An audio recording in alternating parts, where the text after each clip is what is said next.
Hello, my lovelies. So it is about 4:30 in the morning, and I couldn't sleep.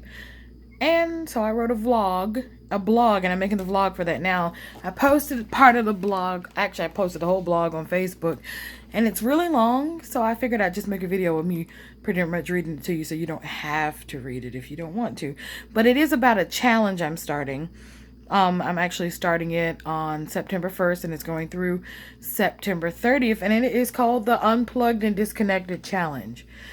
Now, I'm just going to read the blog to you because it's all about the challenge. So here it goes. I won't get any likes or follows out of this one probably, but it's time for me to have a come to Jesus moment now. Don't get too excited. I'm still an agnostic. Coming to Jesus moments are just Southern polite Bible Belt ways of saying we're going to have a balls to the wall serious chat. And I'm going to have that chat with myself, and you can follow along with me in my journey of self-discovery if you want to, like you always do when you read my rants. Anyway, so yesterday I had an epiphany, and it's actually scared me. The epiphany was that our devices may end up being the end of us all. What led me to said aha moment was the fact that I was sitting at the doctor's office yesterday and an older lady walked in and sat down across from me. I was the only one who looked up from my device at her approach, mainly because I have been trained to always be at condition yellow and to notice everything and everyone. Anyway, this lady sat down and she didn't pull out a cell phone or a tablet or anything. She just sat down and looked around the room and looked really sad. Now, I know what you're thinking. Who doesn't have a mobile device? I was thinking the same thing, but alas, even though they are few and far between, there are actually people in this world who don't have mobile devices. She looked so sad and alone and so out of place that I just smiled and said to her, "Hello." She smiled and her face lit up and she said, "Hello." I said, "How are you?" She replied with "I'm fine. Thank you so much for asking. How are you?" I smiled and said, "I'm doing fine as well."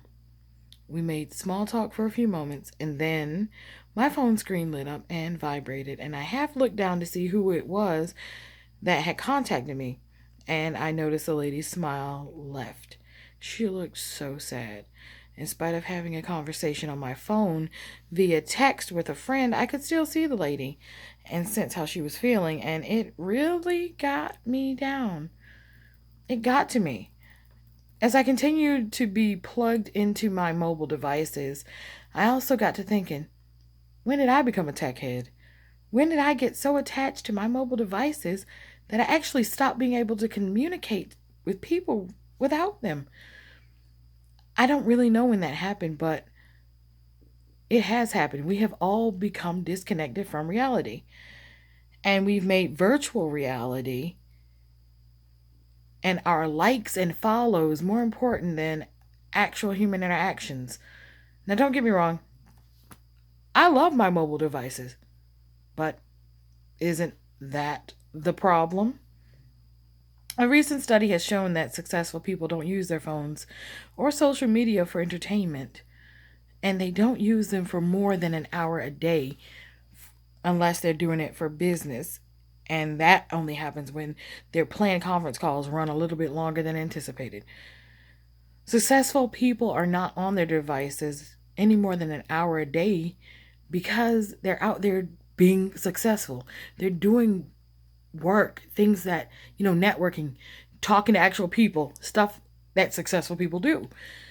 And I have decided that instead of wasting my time watching videos on YouTube or Netflix or Hulu on my days off, that I'm actually going to do something productive, such as, now I have a list of 10 things, and here it goes. Number 1, actually getting my mom's book published and released. Number 2, finishing up the 6 scripts that I have for the 6 projects that I'm supposed to actually be shooting next year. Number 3, finishing the editing on the novels that I have finished, and I've actually finished 3 of them, but I don't think they're good enough to be released to anyone, even to let one of my friends read it and tell me what they think. So I need to work on those. Number 4, I believe, is designing my dream camper van. Number 5 is building the scale white model for the house that I designed that is made out of 100% recyclable materials. And it doesn't look like the earth ships or anything else you might have seen. It's freaking amazing. And you'll see it eventually. Number 6, updating my photo journals. Number 7, updating my video journals, which I'm doing right now, which is great. Number 8, becoming a truly minimalist person. I still have a lot of stuff and I need to whittle that down because, I mean, while I am using it, I don't necessarily need it. Number 9, figuring out how to affordably build my recyclable house so that it is 100% off-grid capable and so that it gets its energy solely from the solar panels and human output. Because humans, if we like run on a treadmill or something, if we could like take that kinetic energy and store it in a battery, we could actually power a city. But anyway, number 10 is working on ways that I can become a more ecologically sound person. Like, you know, decreasing my carbon print and my footprint and just making it so that I'm not a part of the reason why there won't be an earth left for future generations, which is a sad thought, but that's something we all need to do. But I'm not going to tell you, that's not what the challenge is about.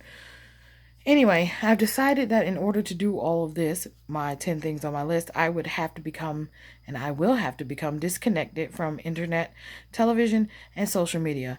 I'm pretty much leaving behind the mind-numbing emptiness of distracting entertainment and becoming more connected with the world and the actual people who are around me. While I enjoy being plugged in, because I really do, I enjoy it because of all the information that it gives me, I still feel as if humans are having more social problems because we've stopped connecting on an emotional as well as a physical level with each other. I mean, sure, we're talking through our devices, but are we talking to each other? Are we having physical interaction? Are we going out and doing stuff together? Some of us are, but a lot of us aren't. Anyway, my next question comes for you is, can you honestly remember the last time that you looked up from your screen in a crowded room and actually spoke to someone that you didn't already know? If you can't remember, then I nominate you to join me in the Unplugged and Disconnected Challenge. You don't have to try and go cold turkey because, I mean, in the society that we live in, you have to be connected for school and work. But you don't have to be connected all the time during your free time. I challenge you to use your device. Oh, excuse me. I challenge you to only use your devices for an hour per day at the most, and then work on, if not finish, one of your incomplete projects that are on your I'll get around to it eventually list. Now, if you don't have an I'll get around to it eventually list, then you can make a list of 10 realistic things that you think you can do in a month. And then get them done from September 1st through September 30th. Use all your newfound time to get those 10 things done. That's all you have to do. The time that you would have spent consuming like content on the internet or whatever, you could like do something else with. Is like on your list, like video journal, whatever you're going to do. And speaking of video journals, you can actually make a video journal of you doing those things that are on your list. And I mean, I'm going to be doing the video journal of everything else that I'm doing because the video journal is on my list. But anyway, the point of the challenge is for you to connect with other human beings and to actually get something done that's going to help to make you more successful, more productive, more self-fulfilled. That's just pretty much all there is to it. So I am asking you to write I'm in the comment section if you actually want to try to do this with me. You don't have to, there's no pressure. I'm going to do it and I'm going to post the things that I get done in my video journal because that's on my list, like I said. And I'm going to share my video journals with you. So that's the end of this blog and this vlog. Thank you so much for your time and I'll talk to you later.